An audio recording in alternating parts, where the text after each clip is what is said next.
Welcome, everyone. Welcome to an update episode of Love and Murder, the weekly true crime podcast discussing relationships gone terribly wrong. I am your host, AI Jane, back for your midweek mini. Before we start, don't forget to subscribe on whatever platform you're listening on so you don't miss any cases that are coming out. Now, let's get into this update on Shanquella Robinson. If you don't remember the case of Shanquella, you can listen to it on episode number 76, entitled Frenemies. I'll give you a really quick synopsis of the case, but you should listen to episode 76 to get the full concept. On Friday, October 28, 2022, Shanquella went on a trip with 6 friends to Cabo, Mexico. On that Saturday evening, her parents called and Shanquella's friends said she wasn't feeling well and they were going to call a doctor. When her parents called back, her friends said that the doctor hadn't yet arrived. They told her parents that they thought the issue was alcohol poisoning. Well, when all was said and done, Shanquella was pronounced dead on Saturday, October 28. When the investigation began, at the bequest of her mother, not police, so many shady things were reported. Seriously, go back and listen to episode 76. Anyway, the family paid out of their pockets to have the body flown back home and paid for their own autopsy.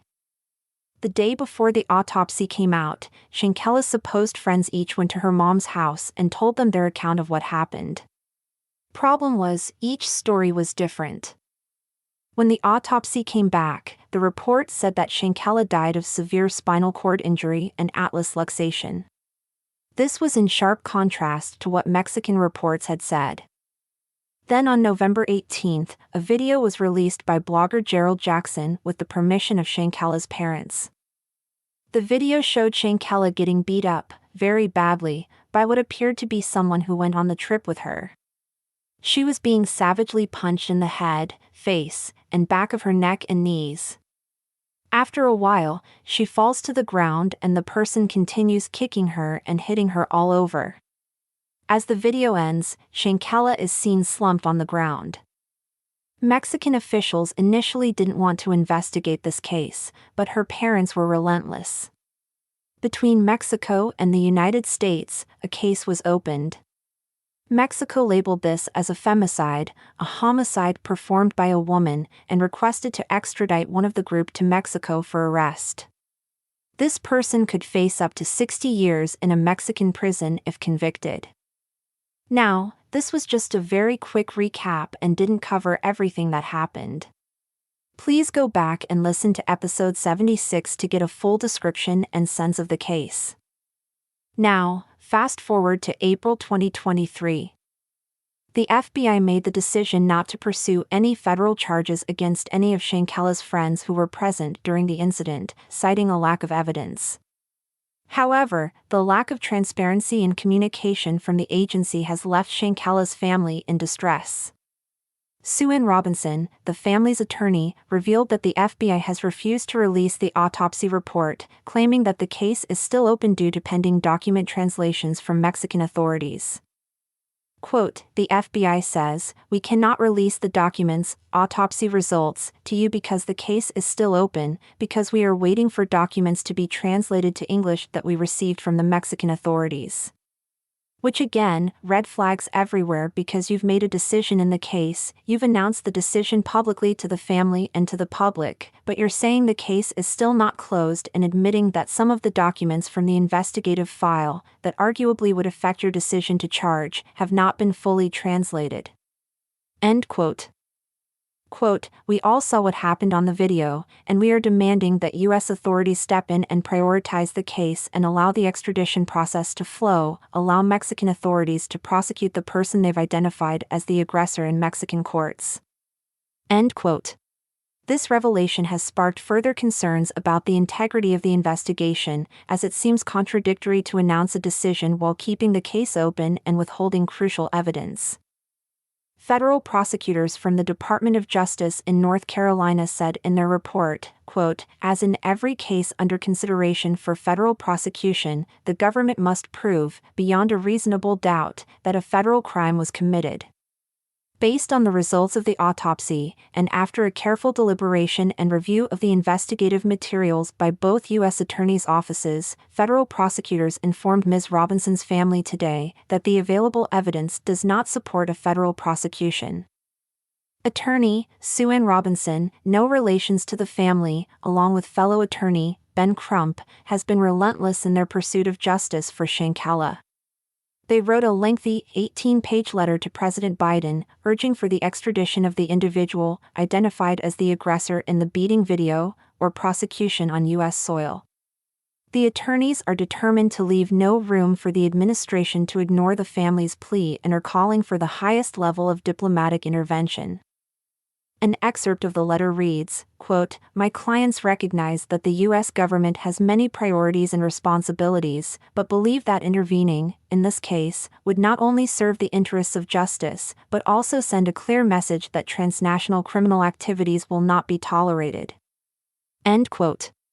The letter also had details that we, the public, weren't aware of. Details from Shanquella's autopsy, to previously unseen police notes and prosecutor notes.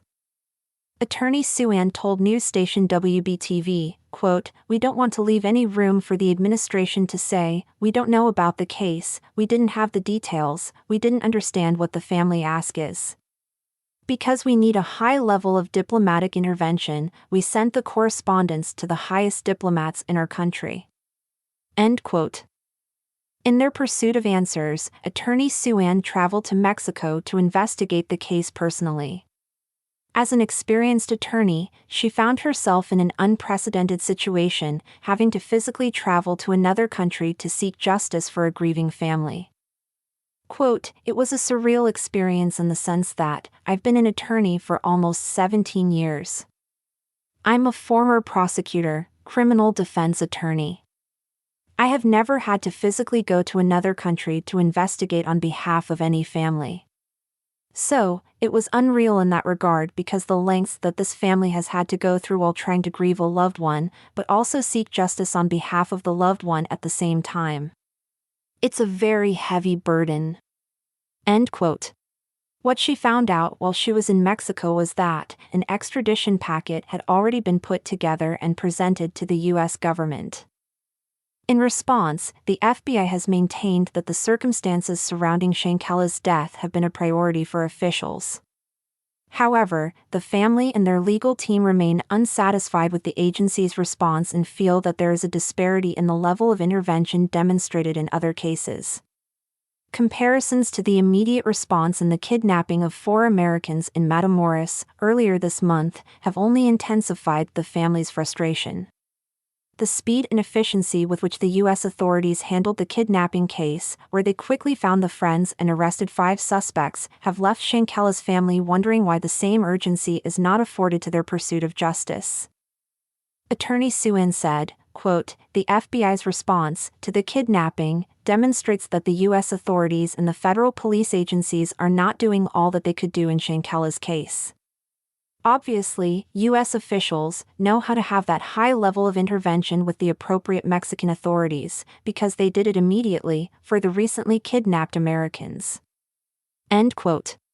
The fight for justice for Shanquella Robinson continues, with her family and their attorneys determined to see the truth revealed and the responsible parties held accountable. The quest for justice is far from over, and the family will not rest until they find closure for their beloved Shanquella. So what do you think of this update? I don't understand where the issue is. The video clearly showed what happened.